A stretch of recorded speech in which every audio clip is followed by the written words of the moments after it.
এবং ভগবান গোলারও একজন আছে, যে 10 জন মারা গিয়েছে তার মধ্যে একজন ভগবান গোলার রাজমিস্ত্রি। মুর্শিদাবাদ জেলা তো পরিযায়ী শ্রমিকদের কারখানা।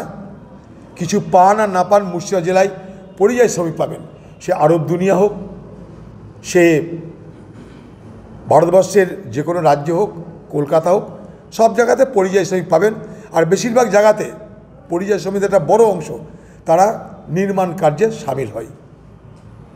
যে কোনো বড় বড় বিল্ডিংয়ের নির্মাণ কার্যে খুঁজে দেখবেন মুর্শিদাবাদ, মালদা আছে। পরিকল্পিতভাবে কলকাতা শহর যে আর তৈরি হচ্ছে না, সেখানে যে অসাধু উপায়ে দুর্নীতি করে একদম সরাসরি পয়সা খেয়ে, যাকে বলে পয়সা খেয়ে মানুষের ভবিষ্যৎ নিয়ে ছিনিবিনি খেলছে, এটা আজকে না, দীর্ঘদিনের দাবি আমাদের। সারা কলকাতা শহরে ব্যাঙের ছাতার মতন গজিয়ে উঠছে বহুতল বাড়ি। শুধু কলকাতা কেন, সারা পশ্চিমবঙ্গের তৃণমূল পার্টির নেতাদের রোজগারের এটা একটা বিরাট উপায়। সে মিউনিসিপ্যালিটি হোক, সে কর্পোরেশনই হোক, সে যাই হোক, সারা পশ্চিমবঙ্গ জুড়ে তৃণমূল নেতাদের মেরে খাওয়ার একটা বড় হাতিয়ারের নাম প্রমোটারি আর জমি লুট।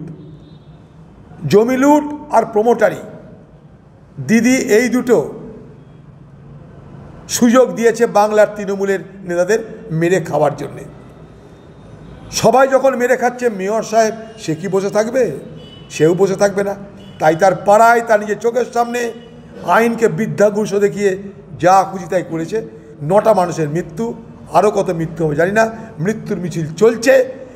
আমি যদি সত্যিকারে মমতা ব্যানার্জির নৈতিকতা বলে কোনো বোধ থাকতো, এখনই ওখানকার মেয়রকে তাড়িয়ে দিয়ে গ্রেপ্তার করা উচিত ছিল। হ্যাঁ, ক্রাইম করেছে, ক্রাইম। এই যে মানুষগুলোর মৃত্যু হয়েছে, তার জন্য যদি কেউ দায়ী থাকে, তার নাম মেয়র ফিরহাদ হাকিম। এত বড় অভিযোগ করছি আমি। এটা এক ধরনের খুন, এক ধরনের হত্যা। তাদের বিরুদ্ধে কেন ব্যবস্থা নেওয়া হবে না?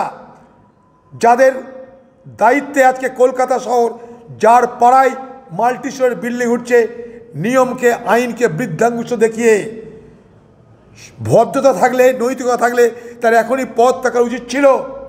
আর বাংলার মুখ্যমন্ত্রী উচিত ছিল ঘাড় ধরে মেয়রের পদ থেকে নামিয়ে গ্রেপ্তার করে জেলে ভরে দেওয়া।